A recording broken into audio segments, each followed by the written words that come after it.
7-year-old girl that was waiting for a bone marrow transplant, and that had only a month left to live, and getting involved with to get as many signatures and people to become possible donors, and then finding out a few weeks ago that she did receive the you know, and just being so happy with that. And then another girl that was having a baby, or had a baby, and a few days after found out that she had a rare heart disease after the pregnancy, and she had to go on the waiting list for a heart transplant. You know, there's so many of these real things going on, and you know, as we were approaching the community, they heard that we were coming through, and getting contacted by all these people to bring hope, I guess. You know, bring hope and to try and you know, have this country respond and we know we can do it. We know we can save more lives. My mom passed away a year and a half ago, and I'm doing it in her memory.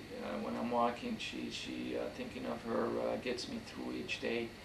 And you know, I have brothers and sisters that are all behind me, and my dad's at home, and I feel a little bit guilty leaving him. Well, he's not alone, but you know, being away from him because he's getting, you know, a little bit old now, and so there, and I have many friends that I've known about this, and have been behind me, and there's one particular friend that I want to really acknowledge here, and that's Joe Camara over here. Okay, yeah. The nature of what we're doing here is extremely difficult, because you have to be very focused, and we have the bulk of the work that we have to carry on, not only through the walk, but you know, coordinating the walk and making sure that we have a place to sleep, eating, making sure that we're effectively bringing the awareness in each community. Our day starts from very early in the morning and stops at 2 a.m. at night. Why do this? Why?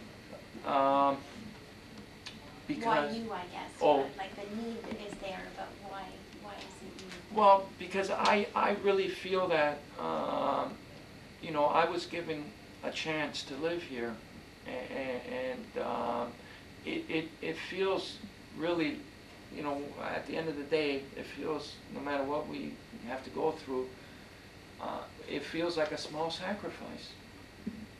There's really no other way to explain that, because, you know, I really thought I was passing away.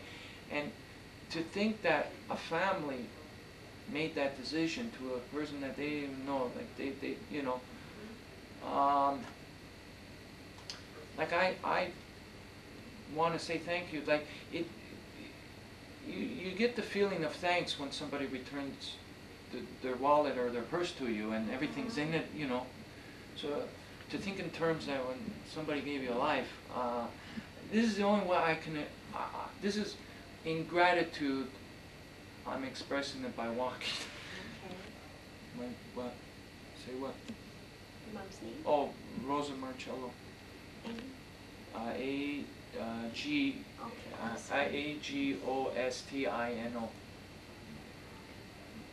And how old was your mom when she passed away? 69. And your dad's? Is 78 right now. How many brothers and sisters would you have? I have 2 younger brothers, Okay. and 1 older sister. I'm a management consultant at the WSIB, Workmen's Compensation, Okay. and he's got all the workmen's compensations involved in this in Ontario.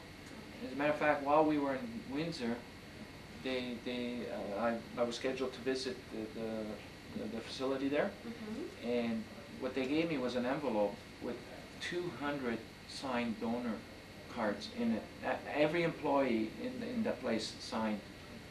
Now, Present, we don't even have distinguished what would be termed provincial and federal. You know, what would be, what can we do provincially in a case like this, and what can we do federally. Are there So- laws that govern the organ donation? At present, we don't really have any firm guidelines, and this is what we're real behind in. Excuse me. So if the cards are there, the wish is present, and the people, everyone cooperates with the medical staff, I guess, on hand or whatever at these circumstances, then that's what gets it rolling. But there's no guidelines or there's no. Well, the guidelines that are used presently are the ones that the hospital official has to approach the family for the final decision.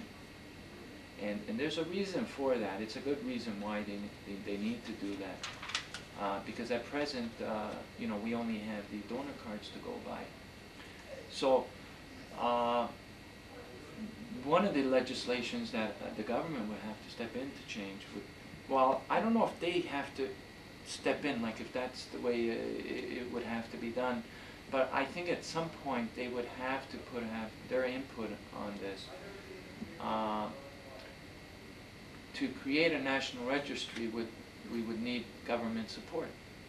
It doesn't mean that they have to do it even, Yeah. it just means that we would need their support.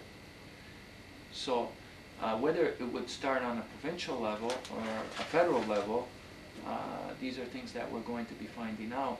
As a matter of fact, tomorrow I'm meeting with the provincial government officials at Queen's Park. And Premier Harris has contacted our office a couple of times, his office, and we'll be meeting him after the walk is finished. That's to meet the Allen Rock. We have a 1-800 number, Okay. 563 5483, extension 4940. I guess where a lot of attention is needed is towards the younger people and the ethnic communities. So what we have on our agenda and some of our vision is to interest the younger people by by getting rock bands and celebrities to partake in this, and we feel that that would be a more better vehicle for the Profile. Yes, exactly. So we already have interested groups that are going to be willing to help out, and also with the ethnic communities.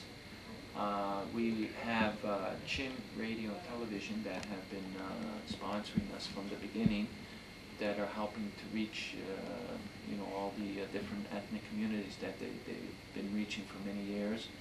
And CFMT has also been helping us. And, you know, the ethnic communities are a little bit harder to reach, because most of the new Canadians still need to feel a sense of being a Canadiana sort of thing. So I think there's a little bit of reluctance, a little bit. I think that they would probably prefer that their organs would go to their origin, you know, and that's just like a general speculation, but what we need to do is to make sure that we include all the ethnic communities in what we're doing here, so that we can all feel as Canadians. And people such as yourself, strongly, like yourself, taking an interest, the way you're taking an interest, and not only reporting a news story here, like, you know, an event, but taking such an interest to write with inspiration and working like a team here to address this. Like, that's been such a needed ingredient in all this. So, you know, just noticing your interest here is what it also gives me that inspiration to continue, you know, because, you know, we're all working as a team, and we're trying to, the bottom line, we're trying to save lives. And